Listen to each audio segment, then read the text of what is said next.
Hey, everybody. Welcome into the back room. We're excited to bring you another midweek episode. Very excited to have Rick Wilson back in the back room with us.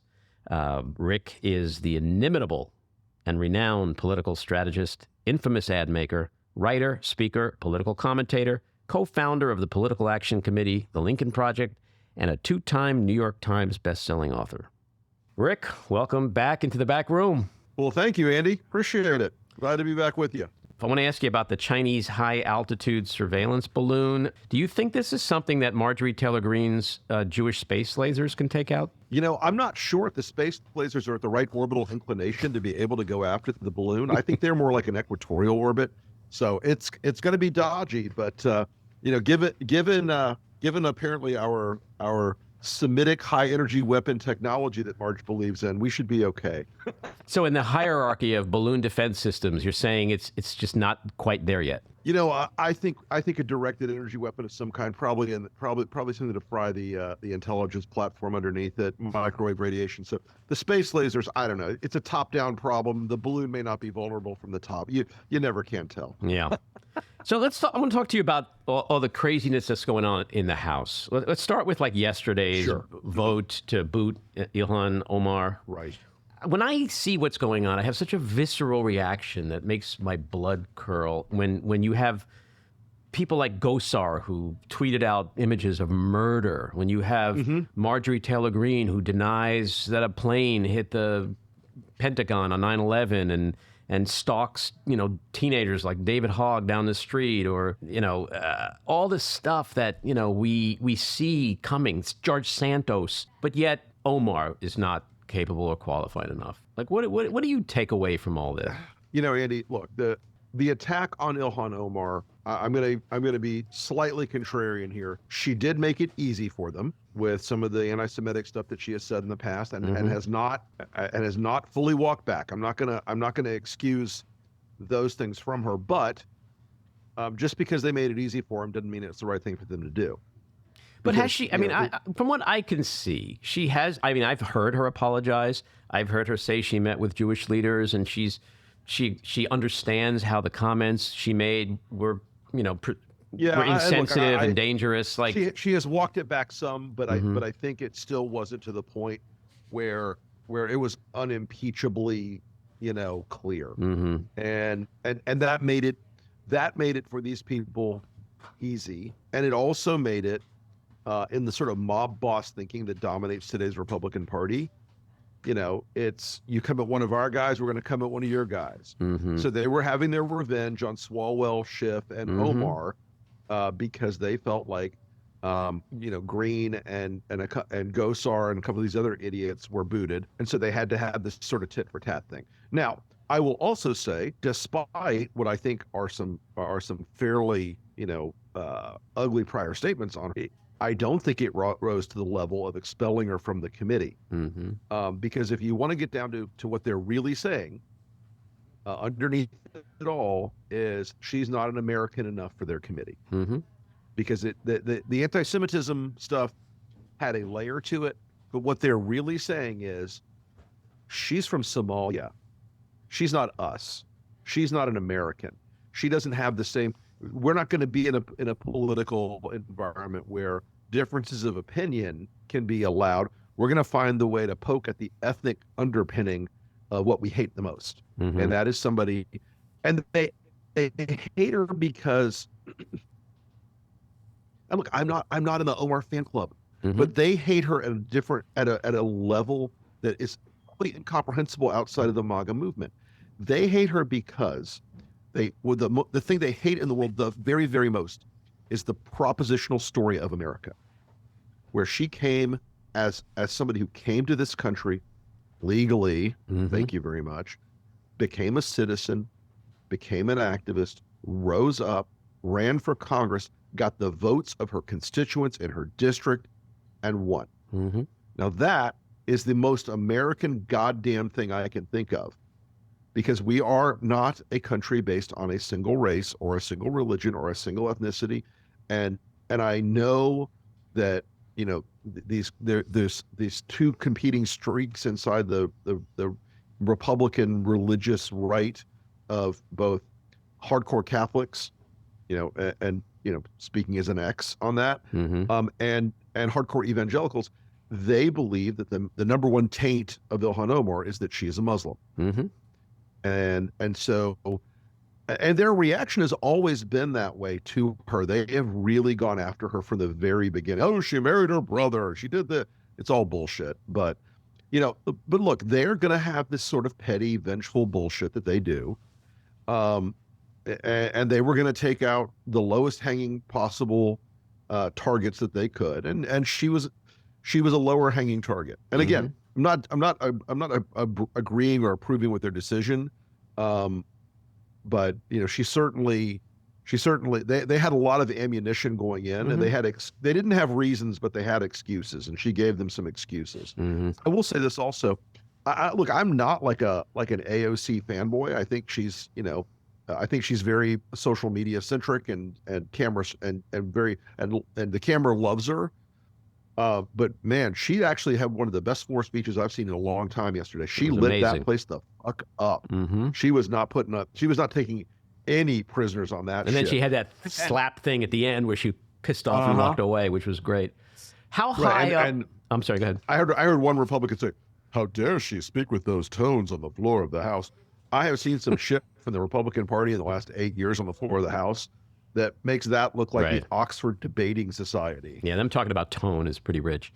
How high up on the list of demands when McCarthy was desperate to become speaker, how high up on the list do you think getting rid of Omar was? I don't think it was really on the list. I mean, I think they had a lot of other fish to fry. These people want committee seats. They want power. Now, look, they were gonna overwhelm her on whatever committee she was on anyway, just the way that Kevin was always going to stack the deck.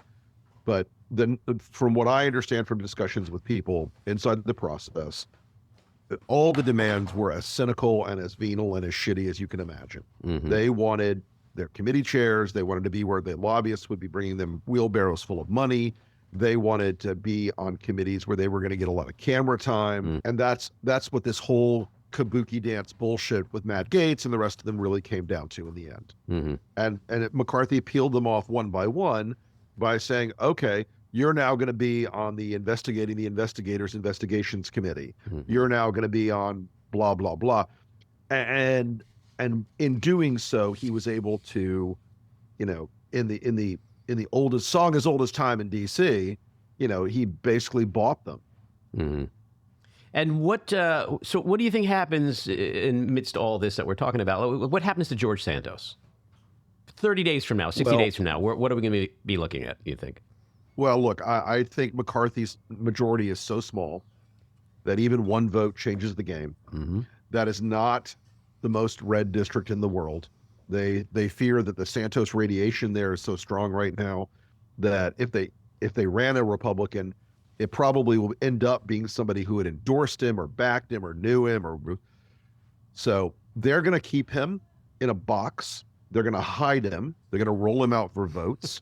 And they're going to tell him, shut the fuck up, stay quiet, stop talking to the press, stop doing the walk every morning from your office. Tweeting. Just come to the floor. Yeah, stop tweeting. Come to the floor when we tell you. Come to committee if it's an absolute deal breaker. But I think they're going to try to keep him. It's like he has become the single most embarrassing Republican scandal story in Washington. And I dealt as a crisis manager with a number of the worst scandals out of Washington that you've heard of and some you haven't, including people with dominatrixes and who, wore diapers and all this other crazy shit. George Santos is an order of magnitude above these people. He is a level of insanity and pathology and fabulism that I've never seen in my very long and speckled career. By the way, as someone who's 63, let's not mock diapers because we never know. Like, I don't know how many diapers there might be in my future. No, I wasn't talking about that kind of diaper. But, is George Santos capable, as a sociopath, is he capable of doing what you just said? If that's what he's been told to do, to shut the fuck up. I think he's so on the hustle, he's so on the grift that he'll say to himself, well, you know what? If I do what I'm told and I wait it out, I might be able to somehow figure a way to engineer the field so that, I can run again. And look, in this day and age, we started in the beginning joking about Marjorie Taylor Greene, joking about space lasers.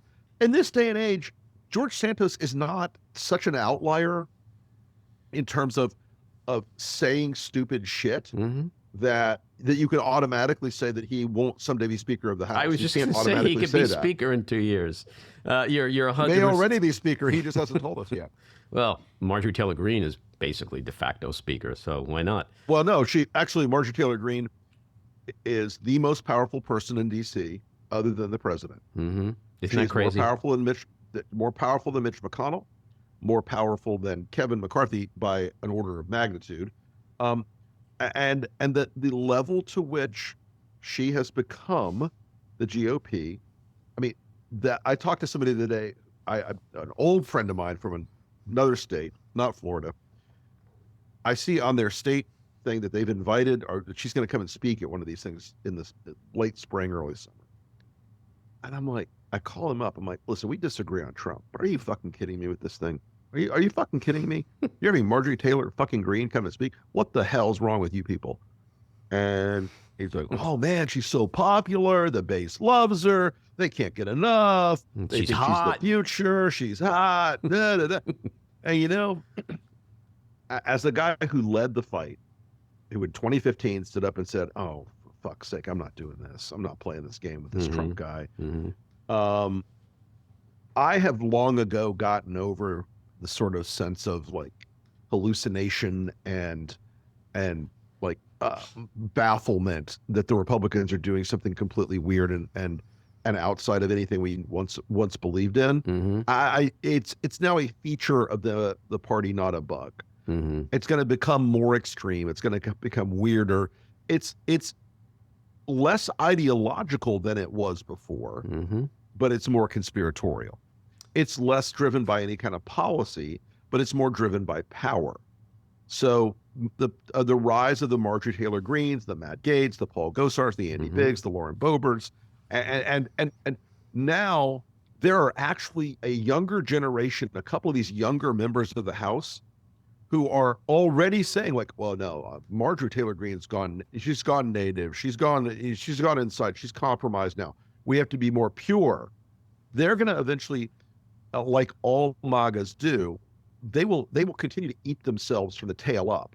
They'll keep, like the snake that eats itself, the Ouroboros worm. They're going to keep eating themselves because there's no level of purity you can achieve that someone crazier can't say, well, what do you mean? We didn't just build the wall. We built the robot alligator laser trench. And, then it'll be like, well, why aren't we barbecuing the immigrants and feeding them to prisoners? And they will go crazier and crazier and crazier. It will go up and up and up and up and up. And we laugh about it, Andy. But the fact of the matter is, part of what appeals to a large demographic inside the Republican base today is the transgression, is the owning of the libs, is the Looney Tunes, like weird ass comments about what we should do on things that civilized normal human beings are repulsed by. And because they act this way, they get rewarded. They're on what we call the hamster wheel. So Marjorie Taylor Greene or Lauren Boebert or Matt Gaetz comes out and says something outrageous. Barbecue the illegal aliens, they say. And then when normal people and the news and reporters say, can't barbecue the illegal aliens, that's outrageous. Then Tucker or Marge or Boebert, they run onto Fox News. They go on Tucker or Sean or Laura Ingraham or wherever, and they say, I can't believe they're trying to cancel me. They're trying to cancel me. They hate me because the elite stuff. And then they put out a direct email fundraising thing to their base and said, did you see me on Tucker? I'm fighting for you because otherwise the illegal aliens will barbecue your children. And it's all crazy talk. And I use that example because it's so insane. It's all crazy. It never gets less crazy. They're going to keep punching and punching and punching and punching because they've trapped themselves with a base that is so cauterized itself off from the rest of reality, and that believes things like that Donald Trump is still the president, that you can shove a UV light up your ass if you're COVID, all these like whimsical fantasy things that have become definitional to the GOP have now put America in a position where one party is run by madmen and madwomen, and that will accelerate. There is no getting off that bus. You don't get to change that ball game. They will keep doing this and doing this and doing this. They will never stop until the party itself is broken. So under that umbrella, let's talk about 24 for a second. We saw this week that the Republican with the biggest balls, Nikki Haley, she came out and she was the first to announce that she's running. And now we see Hogan, and I'm sure like dominoes, they're all going to fall into place in the next 30 days or whatever, and we'll end up with 10 or 15 candidates. What do you make of that? And is that going to be a repeat of 2016 where he gets 30% or whatever, and they get 3, 4, 5% each, and then he gets the nomination? Or is he so much of a piñata right now? And is what happened this week, is that an indication that he's weak, that they don't fear him anymore? They don't see him as the leader of the party? Like, are we at some kind of inflection point? I keep dreaming for the inflection point, but it never seems to come. But the worst thing you can do, the worst thing anyone can do in our political environment, is to underestimate what the worst outcome can be. We, politically speaking, are a nation in the hands of a cruel and angry God. And Donald Trump still has, let's review the bidding in the last few weeks. Donald Trump got his candidate to be Speaker of the House. Okay. Those extremists on the floor were Trump people, but Kevin McCarthy was a Trump person. Kevin McCarthy came out and said, the first thing he said, the first person he thanked after winning was Donald Trump. Donald Trump got his Republican Party chairman, even though she's run 4 or 3 disastrous election cycles in a row. And she's the least competent party chairman of my lifetime. And I've seen the party's had basically 2 good chairmen in the last 30 years. Michael Steele set the bar for it, frankly, because he went out and won state legislative races all over the country. Ronna has seen the decline and loss of state legislative seats and of congressional seats. They won back Congress this year, not with the 65 seats she and others promised, but with so few seats you have to have George Santos as the deal maker in chief. So Donald Trump got those too. Donald Trump still has, among Republican voters, he still leads Ron DeSantis in every likely Republican primary voter poll by 25 to 35 points. If you have Nikki Haley and Mike Pompeo and Mike Pence and every other dog and cat in the race, and Ron DeSantis does get in. And look, I have seen this, I've been to this rodeo a lot of times. In 2016, Jeb Bush was absolutely, positively, totally going to be the president because all the money was with him and everybody thought he was going to be president. I've seen that with Scott Walker, with Tim Pawlenty, with Rudy Giuliani. I've seen this play out over and over again. Ron DeSantis right now is living in a bubble. The bubble is created on the one hand by Republicans who are desperately trying to get out of the Trump era, the National Review guys, and a handful of other groups, including some never Trump groups who are like, well, DeSantis is just not Trump. He'll be okay. He's a normal Republican. I disagree with that theory of the case, but I understand their reasoning. And then he's in the bubble created by, here's an irony for you, a whole bunch of very, very wealthy mega donors who are very liberal socially, who are very kleptocratic financially. They're Wall Street hedge fund people, exactly the sort of person who really understands the economic anxiety we're speaking to in the Republican base. And those people, those billionaires, they're desperate to be out to get rid of Trump. But I'll tell you, the same guys who in 2016 said, I'm with Jeb till the end. We're going to give Jeb super PAC $200 million. And they did. And once that money was burned up on a bonfire of bad ideas from their super PAC, that you ended up with a bunch of billionaires who said, well, and I used to talk to these guys all the time because before Trump, I mostly had transitioned to doing super PAC stuff. So I was one of those guys that went and sat down with billionaire guys and bank, Wall Street people, investment banking people, private equity folks, and said, we ought to get in the super PAC here to help this or that person, right? And I used to talk to him back in 2016, and the arc was so transparent, and you're going to see this arc happen again. Mm-hmm. I'm with Jeb. I'm never leaving Jeb. Jeb is the future. Jeb is a moderate Republican. Jeb can get everything done. He's a great conservative leader. It's going to be great. Mm-hmm. And then, as Jeb started to falter, they're like, well, I'm going to help Cruz. I'm going to help Marco. I'm going to give Chris Christie some money, and they were lost, right? And then it was, well, fuck, Trump's the nominee. What am I going to do? I'm not going to do anything. And then about 2 weeks later, all of them, because they're herd animals in a big way, were calling like, hey, don't be mad at me, man, but I'm going to give Trump $1 million. I give him $500,000. Mm-hmm. My legislative affairs guys, my lobbying team says we got to do it or we're going to get screwed. Mm-hmm. They all did. Then they showed up at the inauguration, mm-hmm. and then they took cabinet positions, and then they spent 4 years wearing a red hat over their $450 haircuts and pretending that they never heard the name Jeb Bush. Now, right now, those same people, in fact, many of the exact same people are saying, I'm done with Trump.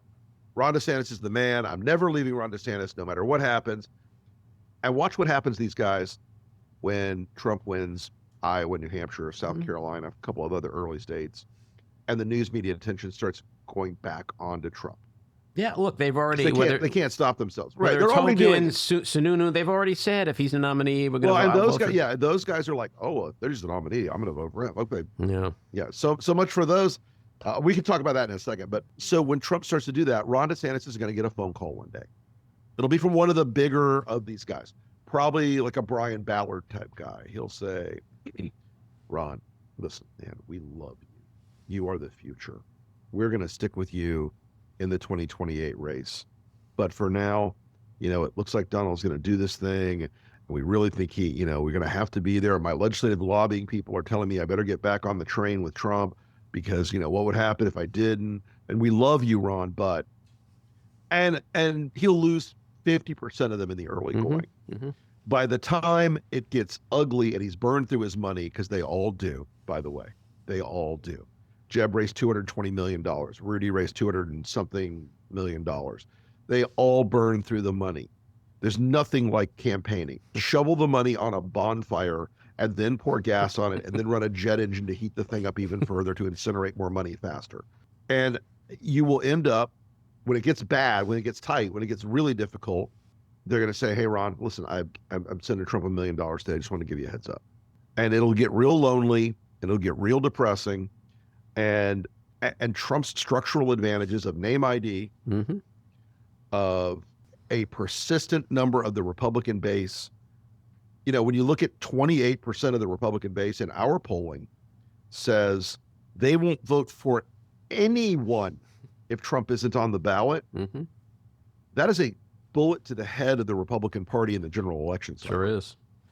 And if Trump gets pissed off and says, screw y'all, I'm going to run as an independent. Many states have a sore loser law. He can still run as a write-in. He could put Don Jr. on the ballot in those states.